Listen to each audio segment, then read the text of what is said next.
Bonjour et bienvenue dans cette nouvelle vidéo. Alors cette semaine, j'ai envie de te parler de stratégie pour mieux étudier et mieux réussir ses examens. On en parle juste après le générique.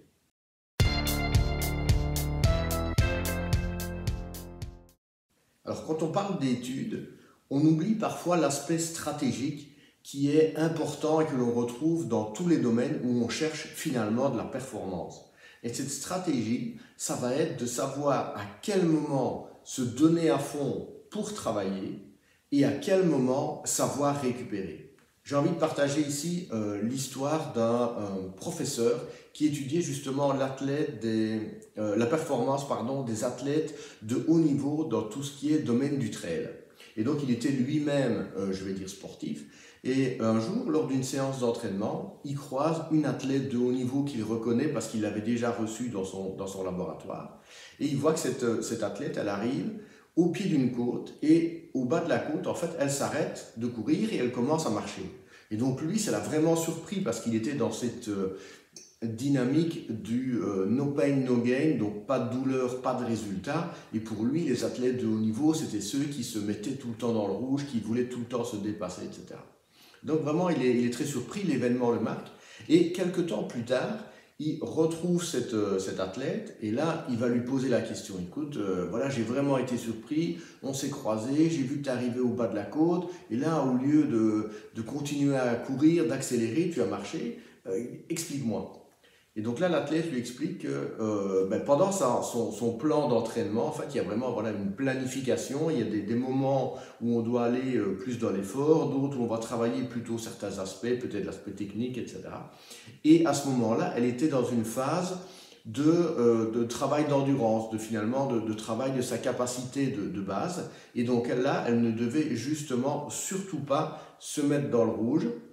Et en fait, ce qui est donc apparu, c'est que les athlètes de haut niveau, ceux qui ont des résultats, ils doivent avoir la discipline nécessaire pour à la fois passer dans l'action et y aller quand c'est le moment, mais en même temps de savoir aussi lever le pied et récupérer de manière stratégique.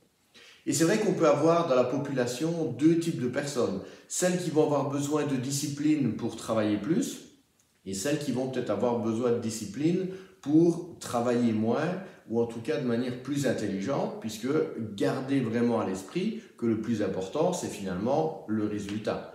Et donc si votre performance est affectée parce que vous ne travaillez pas assez ou parce que vous travaillez trop, ça va être important de faire les ajustements nécessaires pour justement être dans le plein potentiel de vos moyens lors de l'examen. Et donc, pour en revenir à cette planification d'études, faites vraiment la différence entre les deux. Donc, à partir du moment où vous dites là, je dois travailler, c'est qu'est-ce que je dois faire pour être le plus efficace possible en le moins de temps possible. Et là, je vais vous remettre le lien d'une vidéo que j'avais déjà faite où je partage 5 astuces pour justement faire en sorte d'être d'exprimer son plein potentiel au niveau des études. Je vous mettrai aussi dans la description le lien de la chaîne de Maxi Mémoire qui présente plein d'astuces vraiment très très intéressantes pour booster sa mémoire et mieux retenir tout en s'amusant. Donc ça c'est vraiment important. Donc voyez comment vous pouvez faire ça. Peut-être que justement pour être super efficace dans votre étude, vous devez peut-être planifier des moments de 30-45 minutes où vous ne faites qu'étudier et puis vous donner finalement cette discipline de faire des pauses. Et donc là, à vous de voir à quel moment il faut en faire, mais voilà, pensez à faire des pauses. Maintenant, justement, au moment de récupération, qu'est-ce qui va être important de faire? Premièrement, de bouger, puisque si l'énergie, elle vient du mouvement. Quand on passe du temps assis à étudier, finalement, le corps, il a tendance à se mettre aussi un peu au repos, et donc le cerveau, le système nerveux, n'est pas au plein potentiel de ses moyens. Donc là, pensez à bouger un peu. Donc, vous pouvez aller marcher, vous pouvez aller, je sais pas, jouer au foot, jouer au tennis, avec des copains, etc. Vous pouvez aussi faire une mini séance de sport à la maison. Enfin voilà, il y a plein de choses à faire. Ou au minimum, aller à l'extérieur. Prenez aussi la lumière naturelle, surtout si vous étudiez sur écran.